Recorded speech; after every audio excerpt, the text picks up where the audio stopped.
أعوذ بالله من الشيطان الرجيم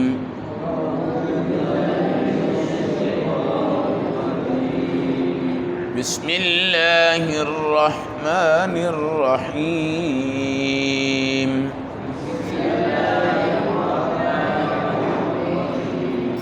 وإذ قلنا للملائكة اسجدوا لآدم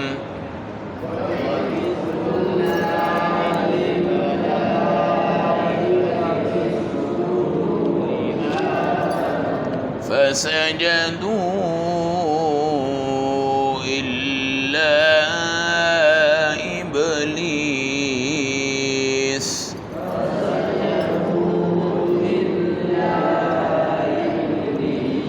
كان من الجن ففسق عن أمر ربه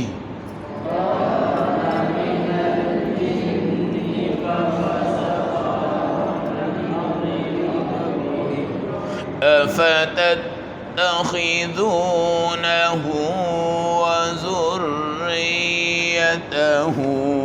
أولياء من دوني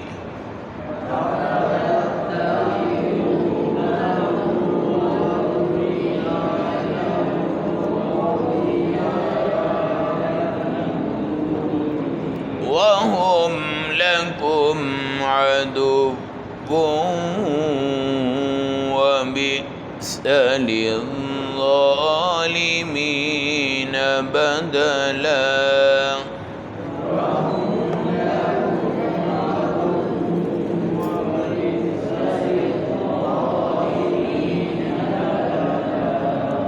صدق اللہ العظیم۔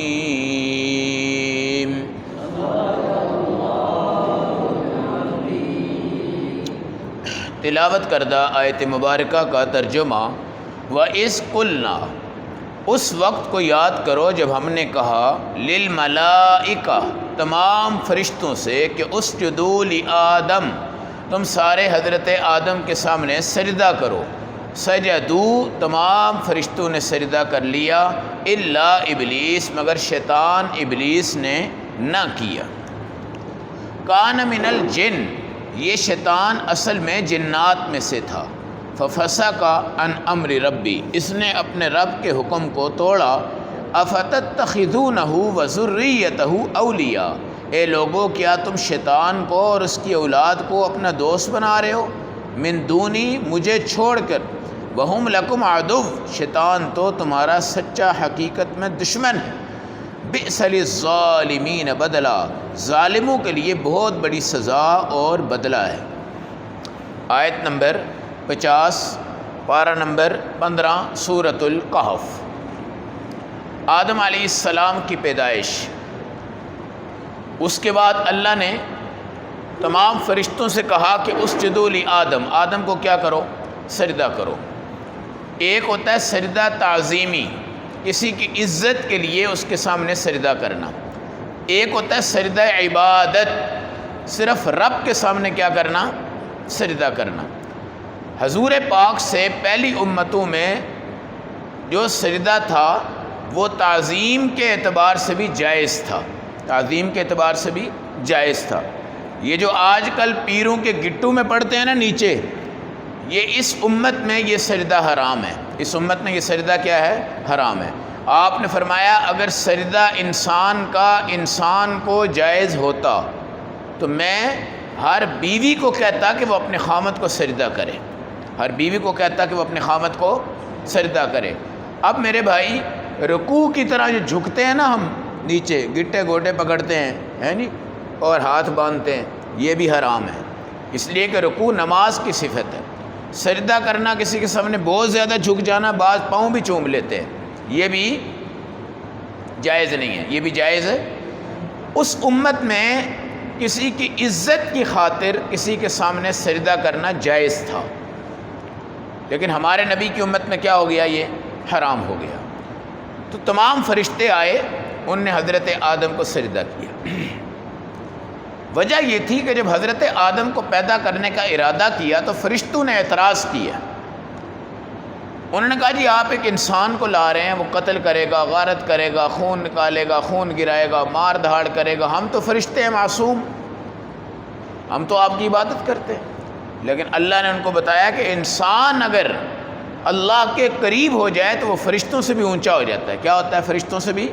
لہٰذا آج آدم ہے، آدم کو دین سکھا دیا، سب کچھ بتا دیا، اب تم سارے فرشتے اس کو سجدہ کرو۔ تمہیں اللہ یہ بتا رہا ہے کہ انسان عبادت اور نبوت کی بنیاد پہ کتنا اونچا ہو جاتا ہے۔ خیر، جب اللہ نے کہہ دیا تو پھر ہر ایک کا کام تھا کہ وہ کیا کرتا؟ سجدہ کرتا۔ تمام سجدے میں ہیں، لیکن ابلیس سائڈ پہ ہے۔ ابلیس جو تھا یہ جن تھا۔ کیا تھا؟ یہ انسان نہیں تھا، یہ فرشتہ بھی نہیں تھا۔ دوسری بات، یہ کافر ہوا نہیں ہے، بلکہ یہ شروع سے کافر تھا۔ شروع سے کیا تھا؟ کافر تھا۔ اب جب اللہ نے کہا سجدہ کرو تو اس نے کہا میں تو نہیں کرتا۔ اللہ نے پوچھا بھائی کیوں نہیں کرتا؟ اس نے کہا جی میں آگ سے بنا ہوں، اور آگ جو ہے نا وہ بلندی کی طرف جاتی ہے اوپر، اور یہ کہاں سے بنے آدم؟ مٹی سے، اور مٹی نیچے ہے، تو میں نیچے والی چیز کو سجدہ کیوں کروں؟ میں تو خود کیا ہوں؟ اونچا ہوں۔ اللہ نے پھر اس کو ہمیشہ کے لیے کیا کر دیا؟ تباہ و برباد کر دیا۔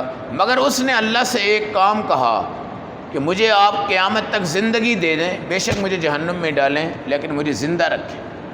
اللہ نے پھر اس کی زندگی دینے کا وعدہ کر لیا۔ ففسق عن امر ربی۔ بعض لوگ یہاں کہتے ہیں کہ جی پہلے فرشتہ تھا لیکن سجدہ کرنے کے بعد کیا ہو گیا؟ کافر ہو گیا۔ یاد رکھیں یہ فرشتہ نہیں تھا، انسان بھی نہیں تھا، یہ جنات میں سے نافرمان اور کافر جنات میں سے تھا۔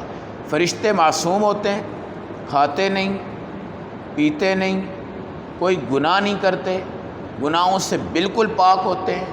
یہ ہو نہیں سکتا کہ رب کہے یہ کرو اور فرشتے نہ کریں، فرشتے نہ کریں۔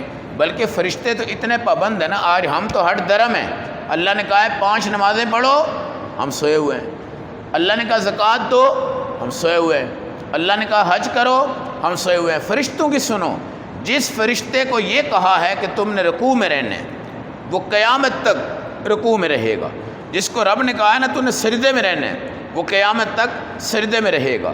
جس کو یہ کہا ہے کہ تو نے بارش برسانی ہے میکائیل، وہ بارش برسائے گا۔ جس کو یہ کہا ہے کہ تو نے قیامت کے دن سور پھونکنا ہے جس سے قیامت قائم ہوگی، وہ اسرافیل ہے، وہ قیامت تک اسی حالت میں ہیں۔ جن کو یہ کہا کہ تم نے وحی لے کے آنی ہے نبیوں پر، وہ جبرائیل ہیں، قیامت تک ان کی یہ کیا ہے؟ حالت ہے۔ اسرائیل کو کہا کہ تو نے مارنے والا ہے اللہ ہے، لیکن موت کا ذریعہ اللہ تجھے بنائے گا، تو نے جا کے روحیں نکالنی ہیں، وہ قیامت تک اسی حالت پہ ہیں۔ یہ تو ہم ہٹ درم ہیں، کبھی عروج پہ ہیں، کبھی گرے ہوئے ہیں، کبھی ایمان پہ ہیں، کبھی کفر پہ ہیں، کبھی شیطانیت پہ ہیں، کبھی انسانیت پہ ہیں، لیکن اللہ ہمارے نخرے ناز تمام چیزیں برداشت کر رہے ہیں صرف اس لیے کہ ہم نبی پاک علیہ السلام کے امتی ہیں، اور حضور پاک اپنی امت کے لیے روئے ہیں، مانگا ہے، گڑ گڑائے ہیں، فکر کی ہے، اور بڑی بڑی عبادتیں اس امت کو لے کر نبی پاک نے دی ہیں۔ رمضان کی عبادت، لیلۃ القدر کی عبادت، شب جمعہ کی عبادت، چھوٹی عید کی عبادت، بڑی عید کی عبادت، 10 محرم یہ جو آ رہا ہے عاشورہ، اس کے روزے کی عبادت، اس کے صدقے کی عبادت، ہر مہینے میں 3 روزے، 13، 14، 15 چاند والے ایام بیض، وہ روزے، پیر کا روزہ، جمعرات کا روزہ، یہ تمام عبادتیں نبی پاک نے لے کر اس امت کو دی ہیں۔ اس لیے اللہ اس امت کے اونچ نیچ کو معاف فرماتے رہتے ہیں۔ کیا کرتے رہتے ہیں؟ معاف فرماتے۔ اب ایک سجدے سے شیطان نے انکار کیا۔ کتنے سجدوں سے؟ ایک سجدوں سے۔ اور ہم کتنے سجدوں سے انکار کرتے ہیں آپ خود اندازہ لگا لیں۔ لیکن الحمدللہ اللہ نے ہمیں ابھی تک اس ذلت کے مقام پہ نہیں لا کے کھڑا کیا جس ذلت کے مقام پہ کون کھڑا ہے؟ شیطان۔ اب قرآن کہتا ہے افتتخذونہ وذریتہ اولیاء، کیا تم آج بھی شیطان اور اس کے شتمڑوں کو اپنا دوست بنا رہے ہو اللہ کو چھوڑ کر؟ اللہ کو، اس لیے ہمارے نبی نے فرمایا کہ شیطان تمہاری خون کی رگوں میں چلتا ہے۔ کیا ہے؟ شیطان تمہارے خون کی رگوں میں چلتا ہے۔ اور یہ جو غصہ آتا ہے ہمیں، غصہ غصے میں قتل بھی ہوتا ہے، غصے میں تھپڑ بھی مارا جاتا ہے، غصے میں بہت کچھ ہو جاتا ہے۔ تو یہ غصہ بھی شیطان کی صفت ہے۔ کس کی صفت ہے؟ شیطان کی صفت ہے۔ اس لیے ہمارے نبی فرماتے ہیں اگر تمہیں غصہ آ جائے تم کھڑے ہو تو بیٹھ جاؤ، فوراً کیا کرو؟ بیٹھ جاؤ۔ اگر تم بیٹھے ہوئے ہو تو لیٹ جاؤ، اور اگر تم دوڑ رہے ہو، تمہیں دوڑتے ہوئے غصہ آیا اور کسی کے پیچھے بھاگ رہے اس کو مارنے کے لیے، تو وہاں کھڑے ہو جاؤ، دوڑو مت۔ پھر کیا فرمایا؟ اعوذ باللہ من الشیطان الرجیم، جس کو غصہ آیا ہے وہ پڑھ لے۔ اگر وہ نہیں پڑھتا، وہ جذبات میں ہے، تو جس کے اوپر وہ غصہ نکال رہا ہے وہ پڑھ لے کیا؟ اعوذ باللہ من الشیطان الرجیم، تو انشاءاللہ شیطان بھاگ جائے گا اور غصہ ڈیمیج ہو جائے گا۔ پھر کیا فرمایا؟ اگر تمہیں غصہ آیا ہے تو پانی پی لو۔ کیا کر لو؟ پانی پی لو، کیونکہ غصہ شیطان اور آگ ہے، اس کے اوپر پانی پیو گے اللہ اس غصے کو کیا کر دیں گے بھائی؟ ٹھنڈا کر دیں گے۔ یاد رکھنا غصہ کبھی رحمت ہوتا ہے۔ ایک بچہ گالی نکال رہا ہے، باپ اس کو آنکھ دکھا دیتا ہے نا ایک دفعہ، انشاءاللہ وہ بچہ اپنے باپ کی اس آنکھ کو اور اس کے روب کو اپنے ذہن میں رکھے گا اور آئندہ زندگی میں انشاءاللہ وہ جسارت نہیں کرے گا۔ اور اگر بچے نے گالیاں نکالی اور میاں اور بیوی ہنسنے کہتے ہیں واہ جی واہ ہمارا بچہ تو ہوشیار ہو گیا ہے، کیا ہو گیا ہے؟ ہوشیار ہو گیا ہے۔ کئی لوگ بڑے فخر سے کہتے ہیں او جی ہمارا بچہ تو جناب ماں اور بہن اور دادے اور پردادے کی گالیاں نکالنے لگ پڑا ہے، ہوشیار ہو گیا ہے۔ کیا ہو گیا ہے؟ ہوشیار۔ ہمارے اللہ والے جب بچے کے منہ سے کلمہ نکلتا تھا لا الہ الا اللہ محمد الرسول اللہ اعوذ باللہ من الشیطان الرجیم بسم اللہ الرحمن الرحیم، یہ بچہ جب پڑھتا تھا نا تو فخر کرتے تھے۔ تو غصہ کبھی کیا ہوتا ہے بھائی؟ رحمت ہوتا ہے۔ اس طرح آپ کی بچی ہے، نافرمانی کر رہی ہے، فحاشی پہ جا رہی ہے، آپ ایک دم اس کو آنکھ نکال کے ڈانٹ دیں، انشاءاللہ یہ غصہ آپ کا کیا بنے گا؟ رحمت بنے گا۔ کوئی آپ کے نبی کو گالیاں دے رہا ہے، کوئی آپ کے صحابہ کو گالیاں دے رہا ہے، کوئی آپ کے قرآن کو گالیاں دے رہا ہے، کوئی آپ کے دین کو گالیاں دے رہا ہے، اس پر غصہ کا اظہار کرو۔ یہ جہاد یہ جو جہاد ہے، جہاد غصہ ہے۔ حضور پاک کو جب غصہ آتا تو صحابہ کہتے کہ آپ کا چہرہ سرخ ہو جاتا اور آپ کی یہ جو رگ ہے نا یہ والی، یہ پھول جاتی غصے کے ساتھ۔ حضور پاک کو بھی غصہ آتا تھا جی۔ خالد بن ولید کو کیسا غصہ آتا تھا کہ 100 جنگوں کے اندر تلواریں کھڑک کھڑک کے کیا ہو رہی ہیں؟ ٹوٹ رہی ہیں۔ یہ غصہ رحمت ہے۔ یہ غصہ کیا ہے؟ رحمت ہے، جو آپ کے دین کو بچاتا ہے، جو آپ کے پردے کو بچاتا ہے، جو آپ کی حیا کو بچاتا ہے، جو آپ کے بچے پہ کنٹرول ہے، آپ کی بچی پہ کنٹرول ہے۔ ایک استاد ہے، اس کا ایک غصہ ایک روب ہے جو اس کی پوری کلاس کے اوپر کیا ہوتا ہے؟ کنٹرول ہوتا ہے۔ تو غصہ کبھی رحمت ہوتا ہے اور کبھی غصہ عذاب بن جاتا ہے۔ کیا بن جاتا ہے؟ عذاب۔ اب جناب کیا ہوا؟ بیوی نے نمک کم ڈال دیا، مرچیں تیز کر دی ہیں، اور اس کو غصہ آیا اور غصے کے بعد کہا جا دفع ہو جاتے، میں نے طلاق دے دی۔ کیا دے دی؟ طلاق دے دی۔ یہ غصہ ظلم ہے۔ یہ غصہ کیا ہے؟ ظلم ہے۔ اس لیے خاص طور پہ میاں بیوی کی لڑائی میں فوراً اعوذ باللہ پڑھو۔ اگر آپ دیکھ رہے ہیں کہ آپ کی بہن اپنے خامد سے لڑ رہی ہے اور ان کے درمیان غصہ تیز ہوتا جا رہا ہے، تو شیطان ایک تخت بچھا کرنا اپنے تمام شاگردوں کو جمع کرتا ہے اور ان سے ان کی تمام کارگزاری سنتا ہے۔ بھائی تو نے کیا کیا ہے؟ کوئی کہتا ہے جی میں نے چوری کروا دی ہے، کوئی کہتا ہے جی میں نے ڈکیتی کروا دی، کوئی کہتا ہے جی میں نے قتل کروا دیا، کوئی کہتا ہے جی میں نے فلاں جگہ پہ ہنگامہ کروا دیا۔ ایک شتمڑا اس کا کہتا ہے آج میں نے میاں اور بیوی کو غصہ دلوایا اور میاں نے غصے میں آ کر بیوی کو طلاق دے دی۔ شیطان کہتا ہے تو ادھر آ جا، تو آج کا انعام یافتہ بندہ ہے۔ کیا ہے؟ انعام یافتہ بندہ ہے، کیونکہ عورت گئی، مرد گیا، رشتہ ٹوٹ گیا ہے، اولاد تباہ ہو گئی، گھر تباہ ہو گیا، خاندان تباہ ہو گیا، نسل تباہ ہو گئی۔ اس لیے حضور نے کہا حلال ہے، مگر سب سے گندہ حلال کیا ہے بھائی؟ طلاق۔ سب سے گندہ حلال کیا ہے؟ طلاق۔ تو قرآن کہتا ہے کیا تم آج بھی شیطان کو، آج بھی اس کے شتمڑوں کو کیا بنا رہے ہو؟ دوست، حالانکہ ہم لکم عدو، وہ تمہارا کیا ہے؟